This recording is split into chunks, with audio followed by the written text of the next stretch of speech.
أعوذ بالله من الشيطان بسم الله الرحمن الفاتحة. أعوذ بالله من الشيطان الرجيم. بسم الله الرحمن الرحيم. الحمد لله رب العالمين الرحمن الرحيم مالك يوم الدين. إياك نعبد وإياك نستعين الصراط المستقيم صراط الذين أنعمت عليهم غير المغضوب عليهم ولا الضالين آمين. أعوذ بالله من الشيطان الرجيم. بسم الله الرحمن الرحيم.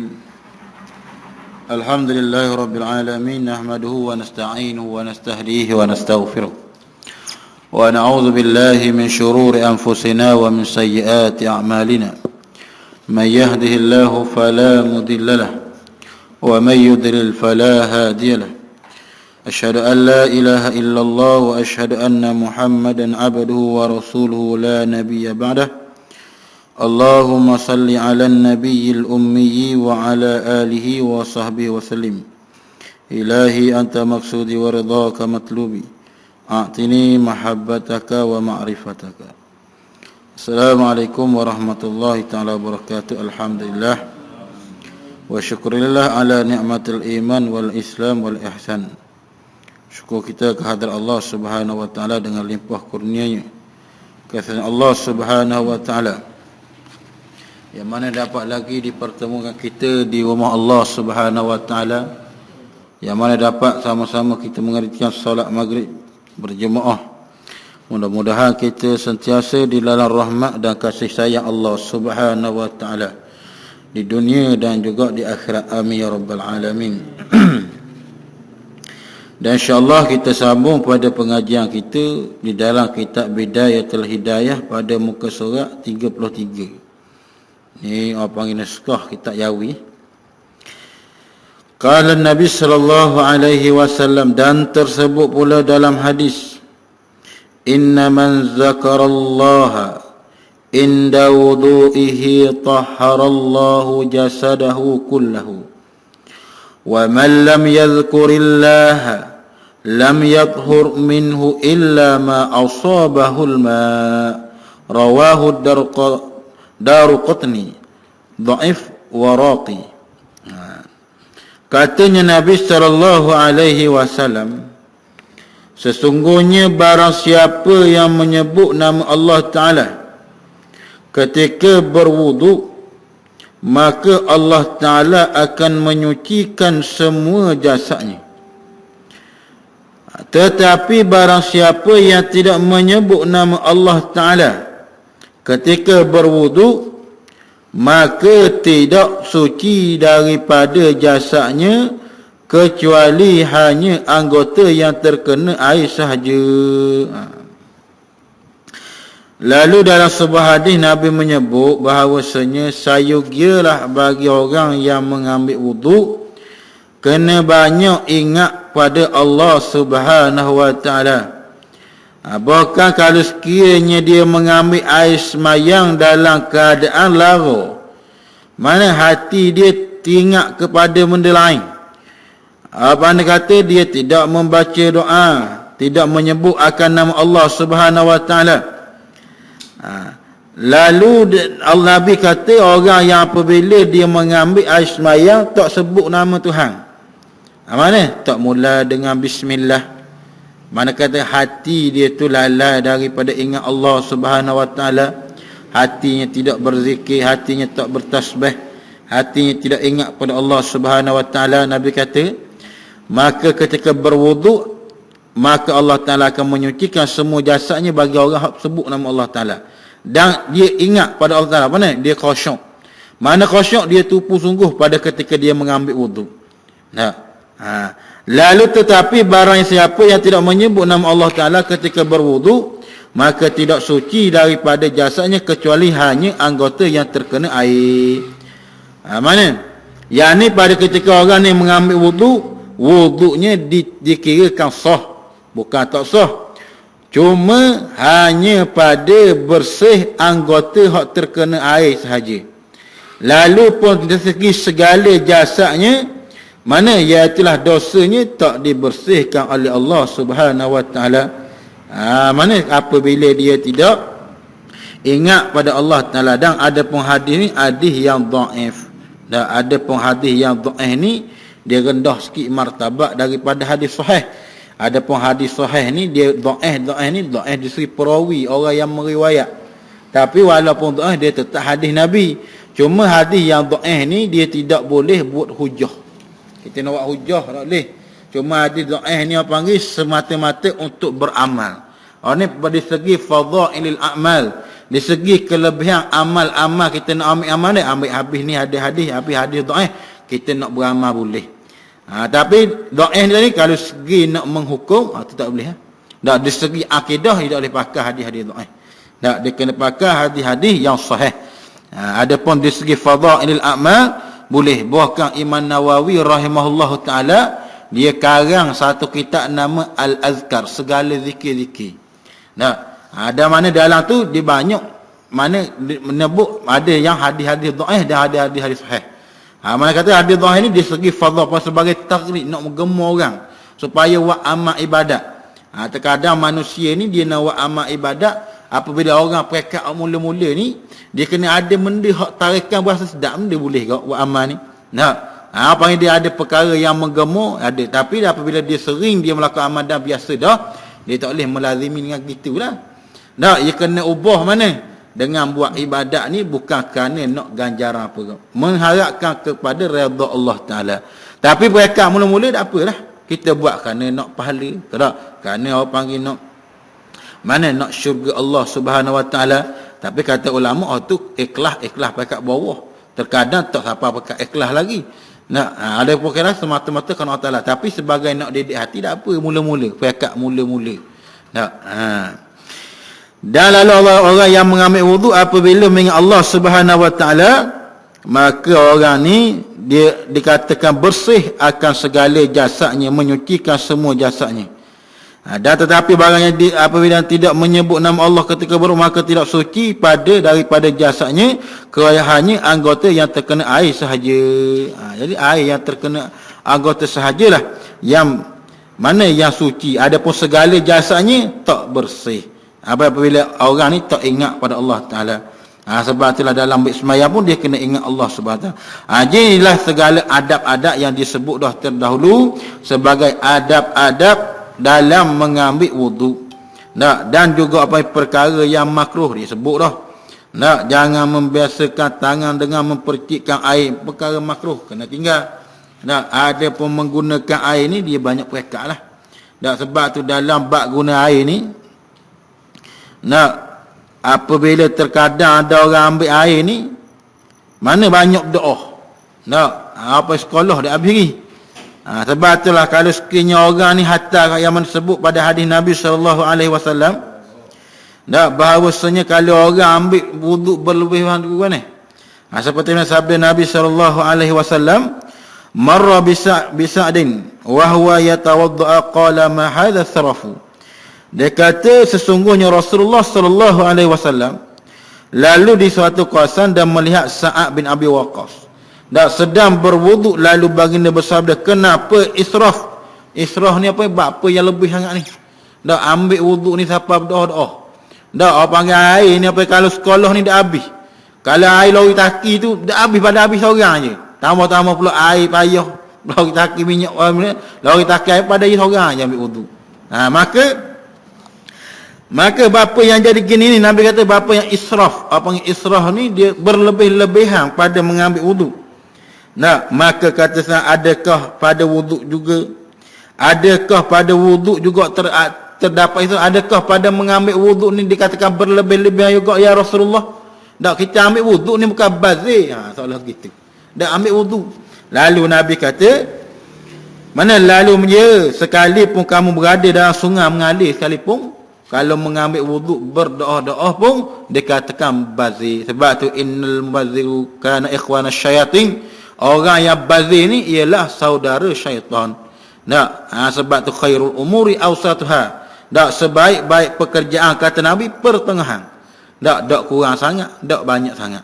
Hatta ambil wuduk ni pun, walaupun air banyak dalam sungai sekalipun, sungai ni besar dah.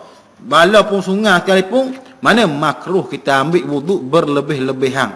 Walaupun dalam sungai pun Nabi kata makruh juga ambil wuduk. ambil boleh. Tapi orang panggil dia ada kaedah. Dia panggil dia sebut kata wuduk ni, mana wuduk yang disusuli dengan mana baca, mana dengan segala yang sebut apa segala rukun-rukun, segala syarat wuduk ni, kalau sekiranya kita ambil dengan tata tertib dengan cara.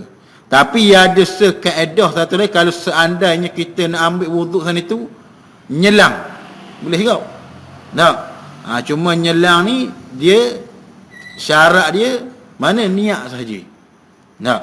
Supaya kita pergi mandi air terjun. Tak, mandi air terjun ni nak ambil wuduk sesa boleh juga. Tapi dengan syarat nyelang kena telah habis. Mana dia pada kita sebelum kita terjun tu. Tak, kita nak ambil tu niat. Nawaitul wuduk lillahi ta'ala pun terjun. Terjun naik sekaligus sah niat. Mana sah mengambil wuduk dalam keadaan gitu. Tak, dalam kita menyelang sekaligus. Nampak kata setengah ulama boleh. Tapi kalau sekali nak menyelah, kena nyelah habis lah. Jangan apa nyelah kepala je, kaki naik tak kata boleh. Dia kena apa habis. Tak, supaya pergi sungai mana, pergi sungai atau jaga, apa ni? Pergi sungai ni, kita rasa nak ambil wuduk, pas nyelang gitu. Maka sah wuduk dengan keadaan nyelang itu. Tapi syarat niat.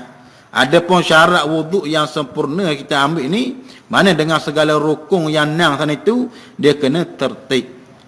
Kena tertib lah, ambil tangan basuh kepala dulu. Tengok apa yang dalam kitab Buriyah gitu-gitu. Buriyah karangan Syekh Daud Al-Fatani rahimahullah. Dia kata kalau sekiranya seorang nak mengambil wuduk dalam keadaan menyelang, maka sah wuduknya sekiranya kalau dia niat serta dia menyelah sekaligus. Niat nawaitul wuduk, saya akan mengangkat wuduk kerana Ta'ala. Pada ketika nak menyelang, nak kejung niat Allah. Maka sah wuduknya. Tu apa yang di segi bab mengambil wuduk lah. Dan apa yang wuduk lagi, dia lagi rukun dia tertib dan tidak muallak. Sebab tu kita nak eceh boleh wuduk ni. Eceh kau ni. Ambil sudah rumah basuh kepala ni yang habis. Kaki basuh nak basuh surai. Boleh. Kita basuh rumah, basuh muka, habis tangan.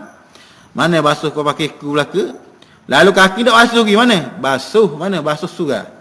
Tapi syaratnya jangan ada perkara membatalkan wuduk lah. Kalau perkara ada buat perkara yang membatalkan wuduk, maka nak ambil semula. Dan syaratnya jangan ada air basuhan tu kering. Jangan mana kata basuhan air semayang kena pada tubuh tu, mana kata basuh lagi. Ni jangan lama lah sampai kering esok karang baru nak basuh kaki. Tu tak boleh lah. Ada syarat dia. Apa panggil syarat dia muallak ni sunat.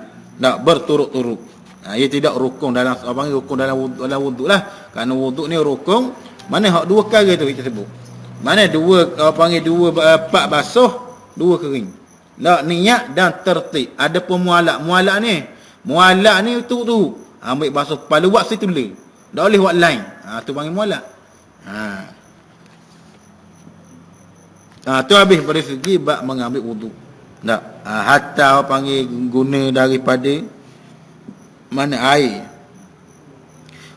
Panggil guna air yang mana? Air surau, air wakaf pun. Tak boleh. Mana kalau berlebih makruh kita berlebih-lebihan.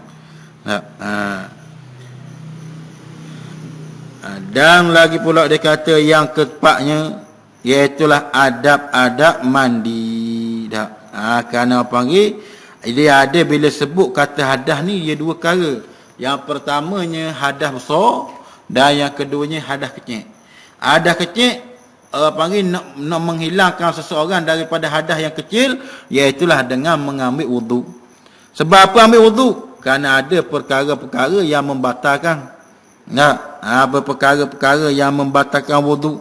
Mana? Seperti keluar daripada subulaini, daripada dua jalan, kubur ataupun dubur. Dan lagi menyentuh laki-laki dengan perempuan ajnabi, setuh pergi kedai beli, naik taik nak bayar duit, kena sikit je. Setuh, maka batal lah hari sembahyang.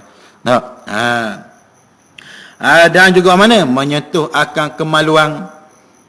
Apa menyentuh zakar, kemaluan. Lalu sama ada kemaluan laki-laki, kanak-kanak ataupun anak kita sekalipun.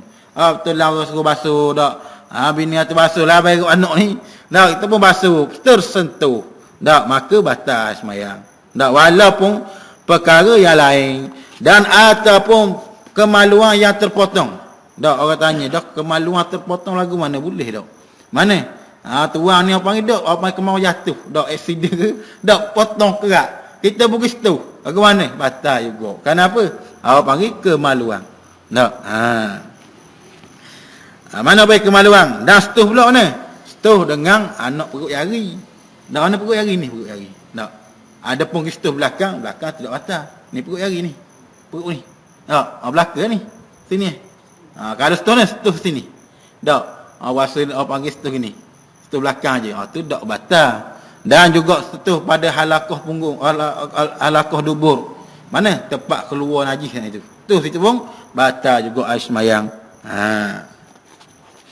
Mana perkara-perkara yang membatalkan wuduk. Bila ada perkara tu, mana? Dan juga dengan asbab tidur.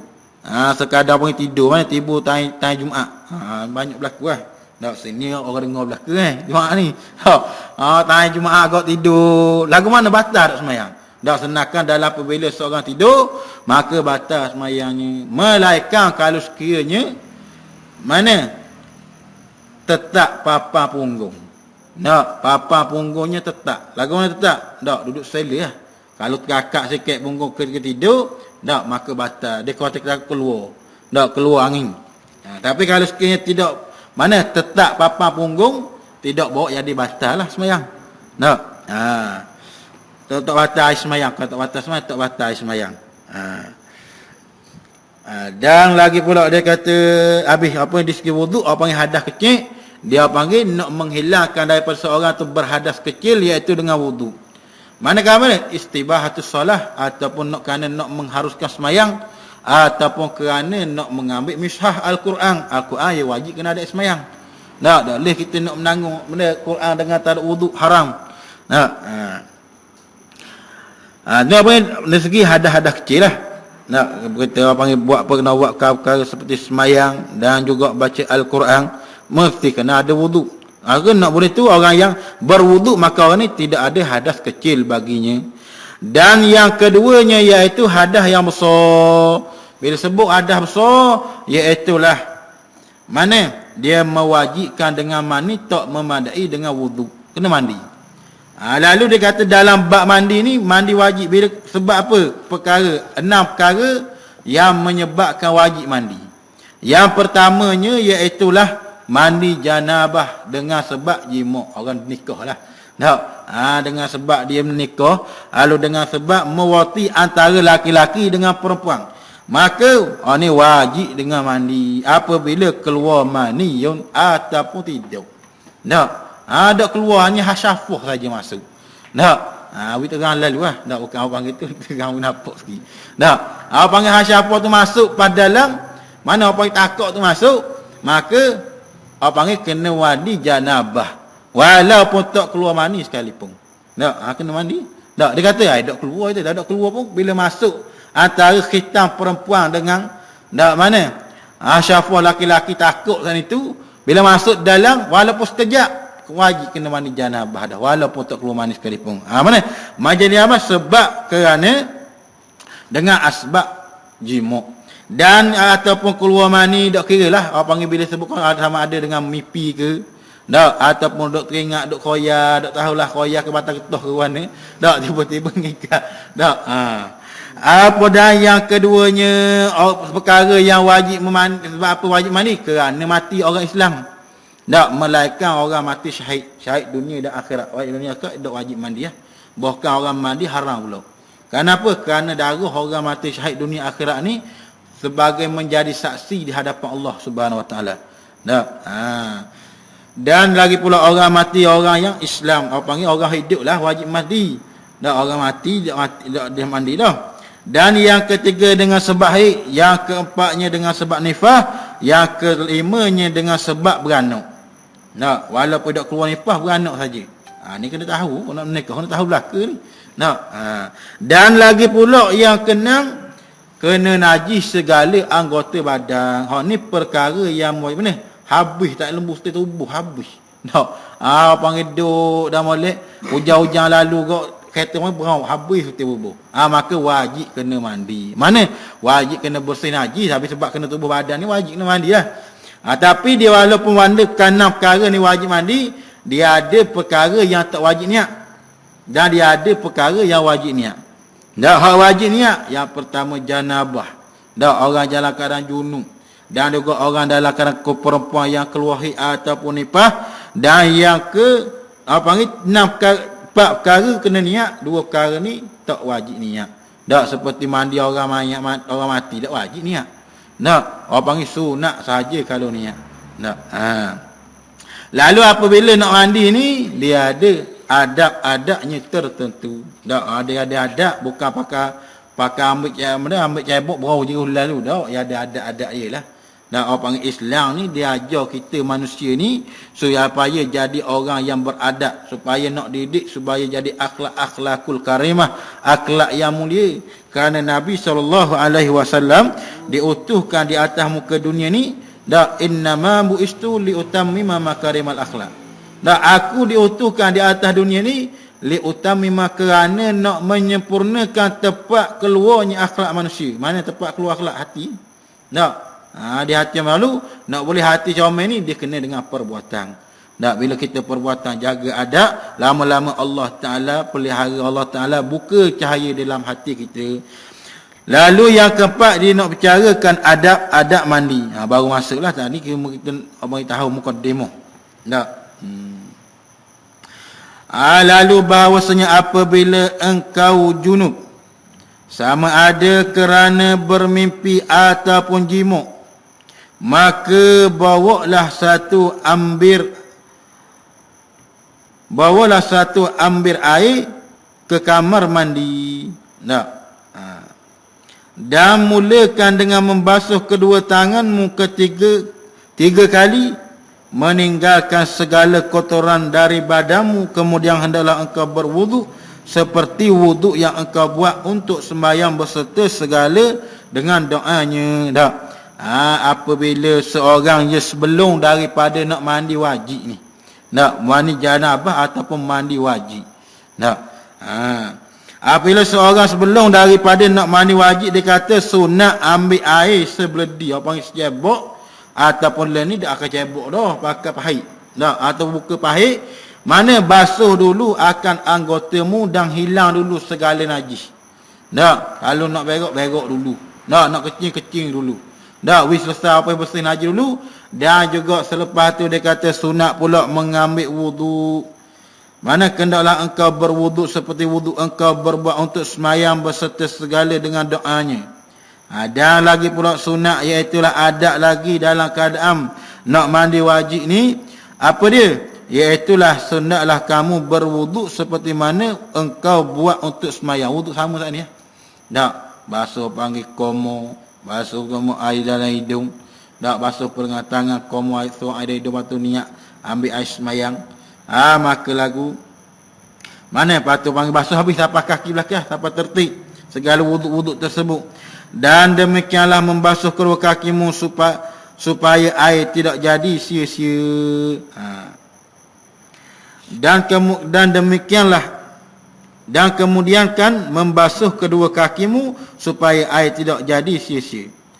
Dan apabila engkau sudah selesai daripada berwuduk, maka tuangkanlah air ke atas kepalamu 3 kali dan engkau berniat mengangkatkan, menghilangkan hadas janabah. Mana? Panggil mula-mula kita nak jiru belah mana tu adab dia. Tak, dia panggil mandi wajib ni tak kisah kita nak jiru kaki pun dulu boleh. Kita niat mana? Niat jiru kaki, dia panggil syarat. Panggil syarat mandi wajib ni 2 perkara je rukun dia. Tak, yang pertama niat, yang kedua meratai akan segala anggota. Tak, kena merata habis segala bulu-bulu ni. Tak, kalau dalam bab wuduk, kalau pengen janggut atau tebal ni, dia sunat kita nyelak. Tak, menyelak-nyelak tu sunat. Mana ataupun kalau kita basuh kalau ada janggut ni saja, tak basuh pada dalam tu, tak pusah dah. Kalau janggut je ni tak nampak kulit. Tak, ingat janggut tak nampak kulit. Tapi kalau dalam bab wani wajib, dia kena habis. Tak, segala kulit-kulit ni tebal-tebal kena basuh habis. Sebab apa? Ambil daripada hujung kepala sampailah hujung kaki kena bersih. Tak. Mana di segi kita mengambil apa yang mandi wajib. Panggil 2 perkara tu, tapi 2 perkara ni dia panggil nak jaga adab lah. nak ada mandi. Dan apabila sesudah daripada berwudu sebelum nak mandi, wajib sana itu, hendaklah engkau berniat, mana engkau jiruh ke kepalamu 3 kali dan engkau berniat mengangkat menghilangkan hadas. Tak nawaitul janabata lillahi ta'ala. Tak saja aku mengangkat janabah ataupun saja aku mandi hadas besar kerana Allah Ta'ala gitu. Tak ada saja aku mandi wajib kerana Allah Ta'ala. Tak. Maka bila tengok niat tu sambil-sambil jiruh air atas kepala. Tak. Tapi kalau sekiranya dia basuh, mandi habis dah. Habis tu dia pergi dah. Jiru hak lah kali baru niat, maka kena mandi semula. Hak tu baru dikatakan mandi wajib. Hak basuh belaka tak mandi wajib lagi. Nah, mana misalnya dia panggil di mandi, dia basuh habis, mandi habis, pakai sabun, pakai shampoo habis. So gigi habis. Lalu niat ni, dia niat ni, hak Allah kali. Niat kaki tu. Maka situ baru dikatakan mandi wajib. Hak tadi tu tak jadi. Maka ni, lepas niat situ dia kena mandi semula, rata habis Tak, kena rata habis segala seluruh anggotanya. Tak. Dan segala anggotanya, segala habis, segala perkara-perkara hak zahir. Tak, hak panggil linyi, hak panggil mana perkara hak nampak. Tak, seperti lipatan. Tak, hak panggil dan pula kelepok-kelepok mata habis kena hak panggil nampak belaka. Kenapa kena rata habis? Dan perkara-perkara yang nampak pada zahir. Tak. Dan lagi pula dia kata, hendaklah tuangkan air ke atas kepalamu 3 kali. Ambil air ke kepala 3 kali. Dan engkau berniat mengangkatkan, menghilangkan hadas janabah. Tadilah, saja aku mengangkat janabah kerana Allah Ta'ala. Saya kira aku mengambil, saja aku mandi junub. Ataupun mandi junub kerana Allah Ta'ala. Jangan jadi seorang tu, duduk pandai, panggil duduk. Awak pandai baru menikah. Awak panggil ada, awak panggil jenis nakal lah. Jenis baru menikah panggil belajar budak. Dah lagu mana dah orang dulu dia pakai telaga. Dah, lakar telaga dia ada benda cebok. Patut kata nak ni laga nawai tu sambogo. Dah dia kata. Ambil timba gitu telaga dia tu. Dah, niat gitu parok semua. Dah, panggil apa dak ertinya panggil dalam bab. Terkadang ni jangan pandang. Dah terkadang rasa tak apa mudah je. Dah lepas menikah sudah kata nak niat lagu mana ni. Dah, pada tengok muaku sudah. Tak, sedangkan sebab ni kita nak ambil nak buat semayang, nak buat ibadah. Kalau kerana tidak ibadah nak semayang, tak mandi budak apa. Tak, tapi oleh kerana kita nak buat ibadah, nak semayang, nak membaca Quran, maka sebab tu diwajibkan mandi janabah ni. Tapi kalau orang bila dalam keadaan junub, mana dia tidak boleh semayang, dia tidak boleh baca Al-Quran. Bahkan tu Al-Quran pun tak boleh daripada orang yang berjunub. Dan lagi pula dia kata kemudian tuangkan air ke sebelah badanmu yang kanan. Lepas basuh jiruh air 3 kali atas kepala, jiruh pula air sebelah kanan 3 kali. Dan ikutilah dengan sebelah kiri dan gosoklah bahagian hadapan dan belakang dari badanmu dan selat-selati rambut kepalamu dan juga janggutmu. Dan sampaikan air ke tempat-tempat yang berlipat-lipat daripada badanmu dan ke tempat tumbuh rambut, baik yang tipis maupun yang tebal. Dan jangan sekali-kali engkau menyentuh kemaluanmu setelah berwuduk tadi. Dan jikalau tersentuh tanganmu dengannya, maka ulangi wudukmu sekali lagi. Mana? Ni dikatakan adaklah. Apabila sudah semayang, janganlah menyentuh kemaluan. Sebab apa? Sebab perkara yang membatalkan wuduk. Mana? Iaitulah apabila menyentuh kemaluan seseorang. Tak, sama apa keluar adamiyun. Tak, kemaluan anak Adam. Tak. Dan perkara yang wajib dalam mandi ialah 2 perkara. Iaitu yang pertama niat, yang kedua menghilangkan najis dari badan jika ada, dan yang ketiga meratakan air ke seluruh anggota badannya. Dan yang keduanya iaitu wajib dalam mandi itu ialah niat. Nawaitu janabah ataupun nawaitu ghusl janabah. Tak saja aku mandi junub kerana Allah Ta'ala, ataupun kerana aku mandi kerana nak mengharuskan solat, atau mengangkat hadas besar kerana Allah Ta'ala, Maka orang panggil niat yang rukun wajib yang pertama. Dan yang kedua, menghilangkan najis dari badan. Apa segala najis-najis dari badan kekotoran-kekotoran tu hendaklah dia buang. Debat dia masuk sekali. Adapun dalam fiqh 3 perkara je. Mana yang pertamanya, mana niat, yang ketiga meratakan air seluruh anggota badan. Tapi bila sebut rata anggota badan ni najis ni automatik dah lah. Sebab kita nak bersih belaka dah ni. Nak bersih belaka segala anggota, jangan ada perkara-perkara yang manik, yang menegah. Tak. Dah kalau orang hak jenis rambut darah ni, dak rambut merah, rambut hijau, pakai kuku pula kala-kala dak sah. Dak nak ambil air semayang dak kata. Dak. Lepas tu semayang lagu mana? Sudah. Dak semayang bila ambil wuduk tak sah, mandi tak sah. Lalu semayang mimba bi aula dan royak dah. Dak apa panggil hak mula-mula kan apa? Kerana wuduk ni bukanlah rukun daripada semayang. Apa panggil syarat bagi nak sah semayang. Lalu syarat ni bukanlah tengah daripada perkara tu. Seperti wuduk. Wuduk bukan dari semayang.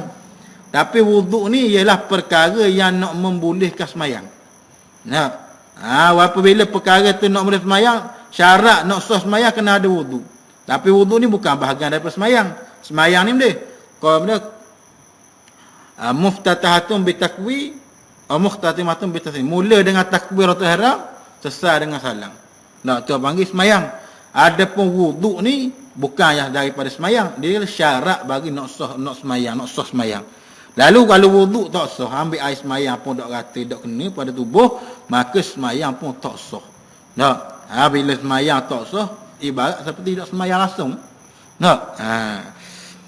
Dan lagi pula dan perkara yang wajib dalam wuduk ialah niat. Yang keduanya membasuh muka. Ni rukun lah. Sekali.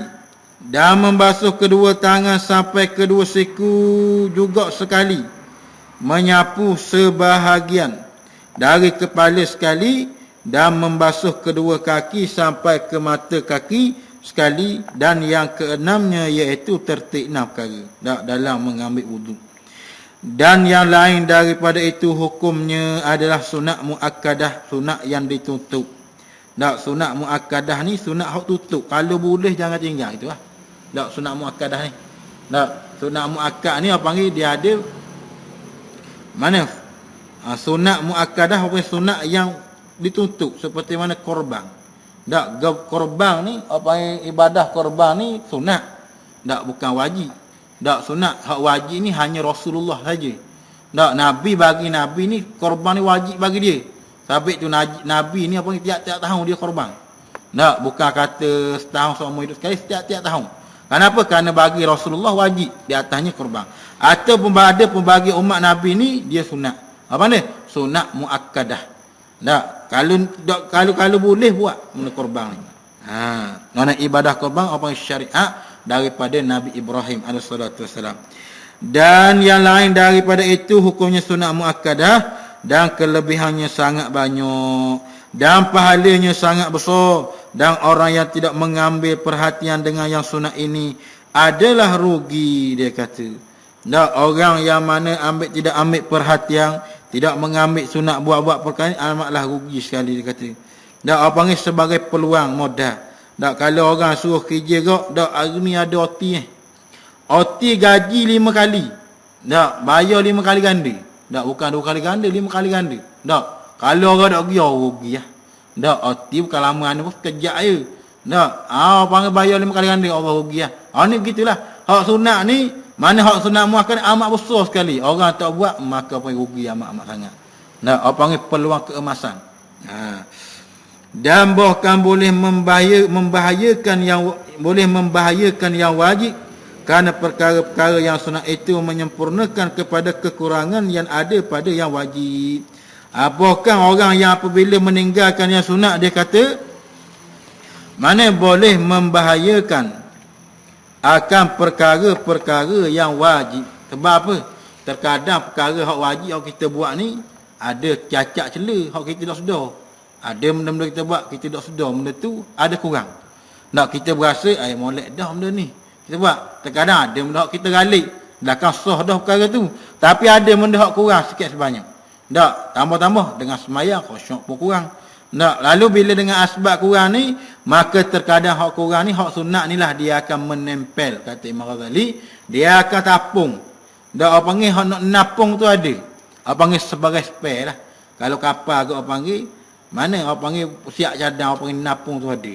Kalau sekiranya kapal ni rosak, tapuk segar molek dah ni, orang panggil siap molek dah ni, orang panggil mana dak bocor ni perahu baru ni tu. Tapi kalau kayaknya terkadang kita tak tahu bila-bila. Terkadang jadi bocor, jadi rosak benda, maka tak ada napung sudah berat. Begitulah juga bila orang ni buat amalan sunat, maka terkadang bila hak wajib ni jadi kurang ibadat sana itu. Maka dia akan menempelkan, dia boleh memberatkan akan pahalanya di akhirat. Bila buat amalan hak mula-mula Allah Ta'ala tanya di akhirat, mana iaitulah tentang bab semayang lah. Bab ibadah ni Allah Nabi kata, Allah Ta'ala katanya, kalau bila semayang dia sempurna, maka segala pekerjaan lain sempurna belaka. Sebab apa? Sebab Allah Ta'ala kata dah, inna salata tanha anil fahsya wal munkar. Semayang ni dia boleh mencegah perkara fahsya dan munkar. Dah orang semayang, berapa yang nampak buat jahat lagi? Berapa yang boleh ada hak curi? Berapa hak boleh ada? Sebab apa? Terkadang semayangnya kurang sempurna lagi dah tu. Sebab Allah Ta'ala jamin orang yang semayang boleh mencegah perkara fahsya. Berpalah aku semayang boleh buat benda jahat lagi? Mana kata dalam semayang kita ada lagi kurang? Mana? Banyak lagi kekurangan dalam semayang yang kita buat sana tu. Boleh jadi dengan segala rukun syarat terkadang okey dah. Dalam keadaan khusyuk pula kurang. Dengan keadaan tumpuan kita terhadap Allah Ta'ala pun kurang.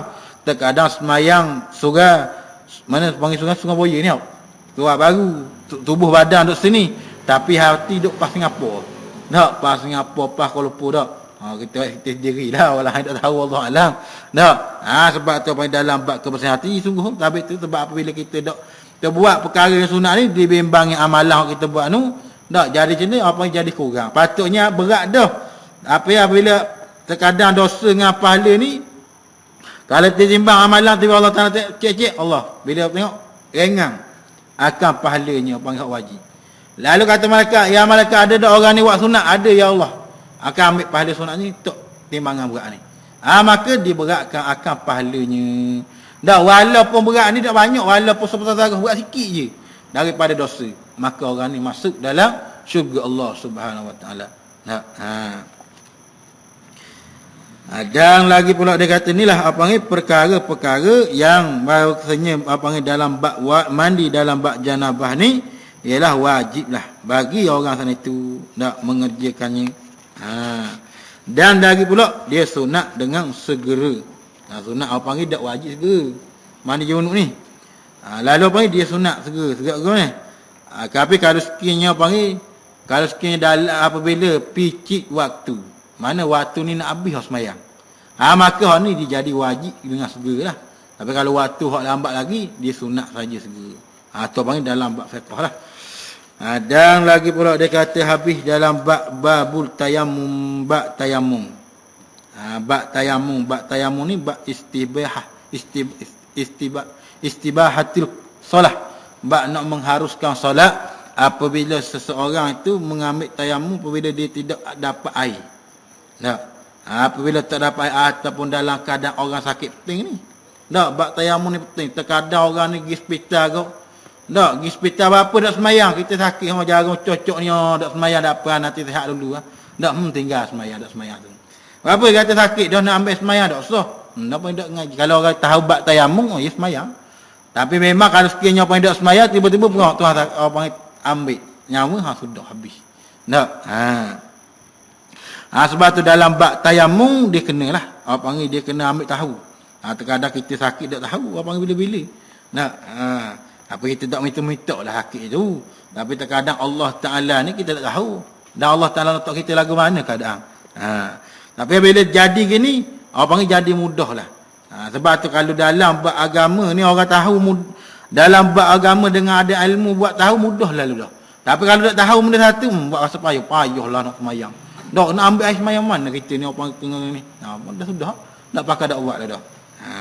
Sebab tu ada yang kelimanya dia nak menyatakan ada adab bertayamum. Lalu apabila engkau tidak dapat menggunakan air, tayamum ni apabila seorang tak boleh nak mendapatkan air, ataupun tak boleh guna air.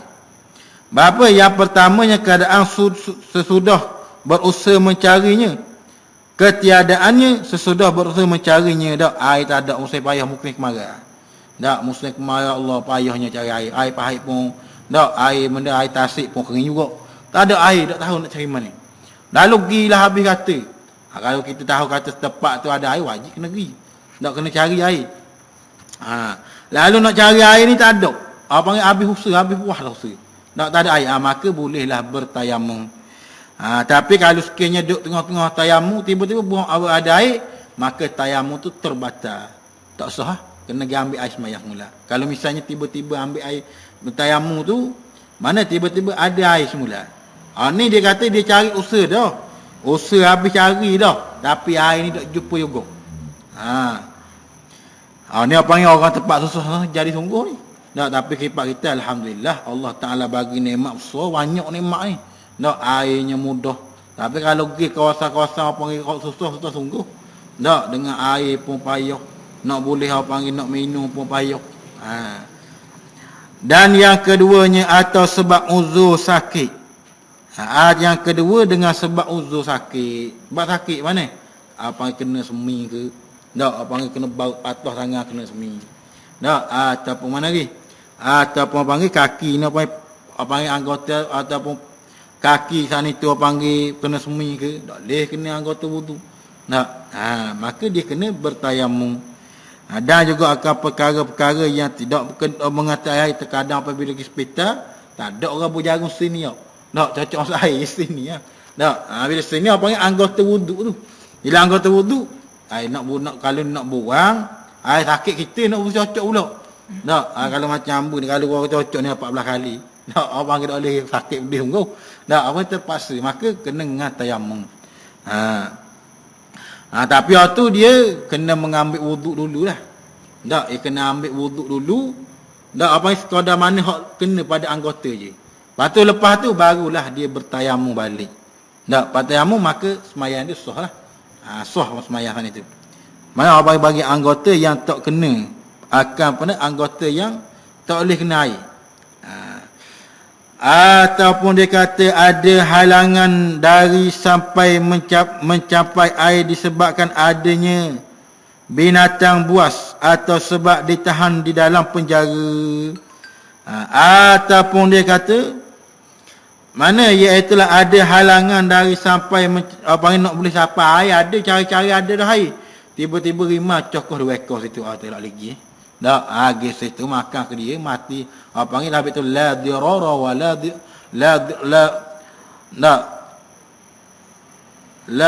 dirara wala mana jangan kamu beri mudarat. Jangan kamu mudarat akan diri kamu dan jangan kamu memberi mudarat pada orang lain. Sebab itulah menjaga panggil kesihatan ni terlebih utama daripada buat perkara yang sunat. Sebab apa? Panggil menjaga akan Allah Taala wala tulku bi aidikum ila talukah. Jangan kamu capuk dirimu kepada lembah kebinasaan. Apabila orang ni dia usaha untuk capuk dirinya dalam lembah kebinasaan, maka haramlah hukumnya. Seperti ni lah. La dirara, dan jangan kamu buat mudarat pada diri kamu dan jangan kamu memberi mudarat pada orang lain. Pada ni kita tak tahu benda ni mari bila-bila je.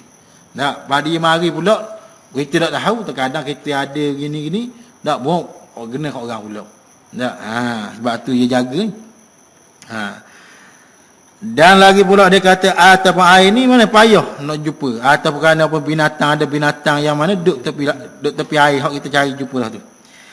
Dan lagi pula dia kata disebabkan adanya binatang yang buat atau sebab ditahan dalam penjara, dah orang kena penjara. Maka penjara ni ya air tak ada. Maka dia boleh bertayamum. Dan yang keempatnya atau kerana air itu sedikit dan hanya mencukupi untuk menghilangkan dahagamu atau dahaga kawanmu. Ada pun air ada tapi air sikit sangat je. Tapi kalau sekiranya panggil dok minum air ni, air bawa jadi mati ni. Sebab orang panggil air sikit tu je boleh menghilangkan dahaga. Maka boleh juga bertayamum. Bila orang ni dia bertayamum, mana kata semayang dah kena qada dah lah. Sebab tu pun dia harus tayamum. Dia padang bila dia bertayamum, maka semayang ni tak payah qada. Tapi kalau dia tak bertayamum, maka semayangnya wajib kena qada. Seperti mana orang panggil semayang hormat waktu. Hormat waktu bagaimana? Kita duduk naik kapal terbang. Ataupun apa ni, air pun tak ada. Tak ada belaka nak tu. Nak ambil semayang pun tak, nak tayamum pun tak ada.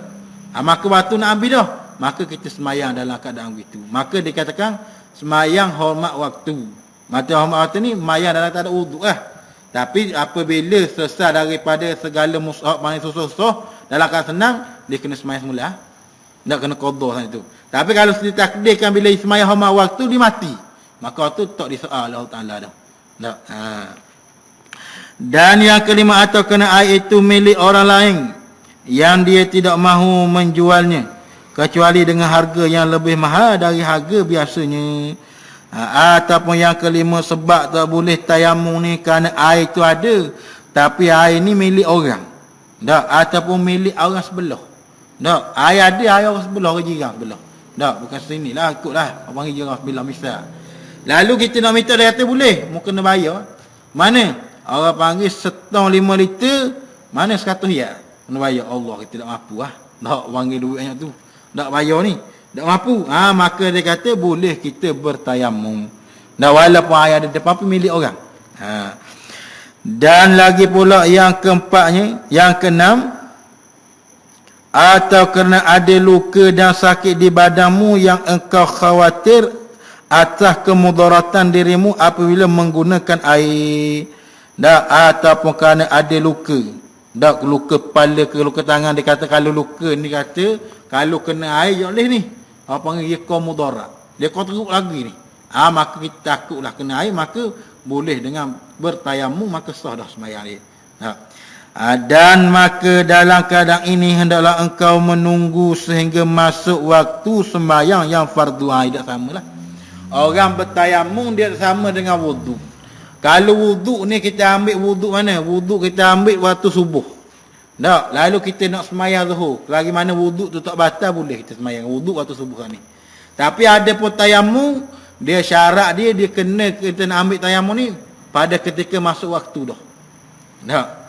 Kita masuk bila masuk waktu nak semayang, barulah bertayamum. Apa pula tayamum ni dia terpakai hanya satu waktu tu je. Lepas pada tu nak semayang zuhur, semayang asar pula, kena tayamum balik.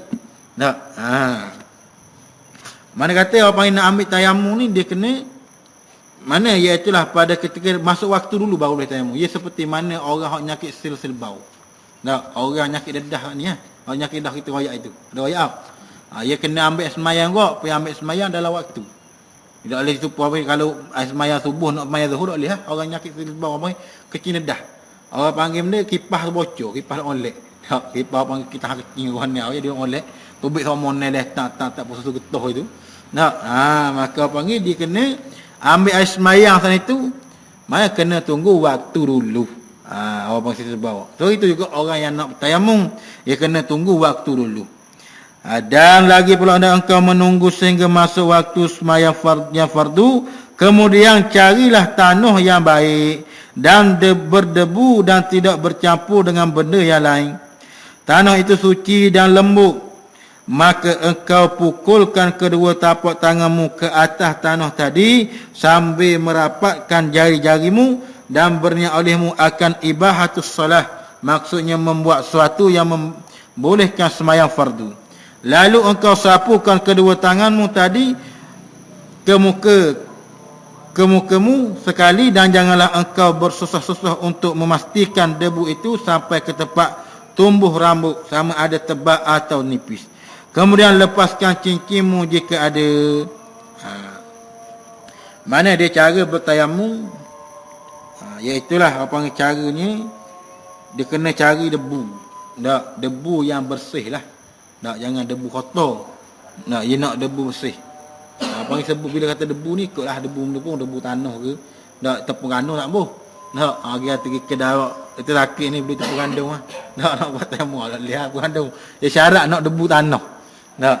Debu tanah. Bila debu tanah, mana? Tak depan tak banyak berapa sikit Tak, panggil tepuk sekali. Lepas tu letak. Lepas tu apa muka. Ambil atas ni sampai bawah.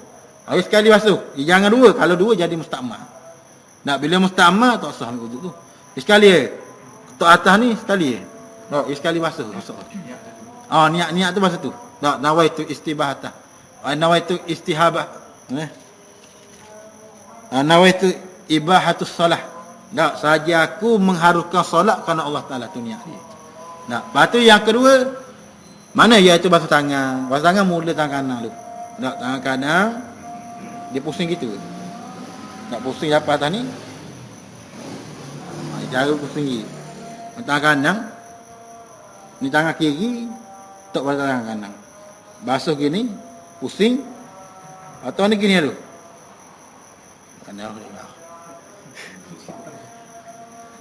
Dia kena basuh. Dia kena tapak tangan.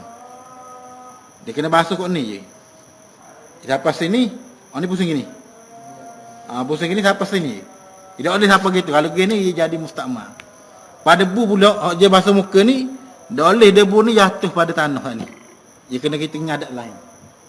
Karena debu basuh ni takut dia jadi mustakmal. Tak. Masa tak apa. Basuh sapu muka tu. Tak. Dia basuh sapu muka je sekali. Ambil start atas ni, sapu bawah ni sekali je. Atau panggil tayamum. Dan yang kedua, ia tayamum ni dua anggota. Yang panggil kepala daya, ia muka dengan tangan. Tak, dua anggotanya. Lalu tangan, letak polok kali. Yang kedua, maka basuh tangan kanan dulu. Tak, sapu sini, pusing. Ni pusing gini dulu. Tak, ia pusing gini, sampai gitu. Dia dapat lima ada muka tu lah. Dia sepadan niat situ. Dia panggil anggota tayamum dua tu je. Dia tak sama wuduk dia kena habis. Maka apabila orang ni dalam keadaan perkara saat ni, mana yang panggil dalam syarat-syarat tertentu saat itu, bila tak ada air, dia boleh bertayamum. Bila tayamum dia semayang, maka semayang sah, tak kena qada dah. Tak. Keadaan ni berlaku dah kita masuk hutang pula. Jadi air tak ada, jadi. Tak dia nak debu, syarat debu tanah. Syarat debu tanah. Cari debu tanah ni pun. Tak ada pasir ke. Dia nak debu tanah. Dia ada tepung gandum Tapi ada lah ni jual debu tanah dia. Tak. Ada. Syarat debu lah. Apa yang tak banyak sikit je. Tak. Apa ni kita akan bahas lagi lah. Tak panggil dia kita akan tengok pada pendapat-pendapat yang mana akan diberikan oleh mana ulama. Dia panggil pendapat. Dan katanya lagi, kemudian engkau pukulkan pula kedua tanganmu ke atas tanah sambil merenggangkan di antara jari-jarimu. Wallahu subhanahu wa ta'ala. Ini kita akan sambung pada minggu ke depan. InsyaAllah. A'udzubillahi minasyaitonirrajim. Bismillahirrahmanirrahim. Allahumma fil li ummati Muhammadin. Allahumma salli ummati Muhammadin. Allahumma lakal kullu wa bikal kullu wa ilaikal kullu wa antal kullu wa kullu kulli birahmatika arhamar rahimin. Walhamdulillahi rabbil alamin. Assalamualaikum warahmatullahi taala wabarakatuh.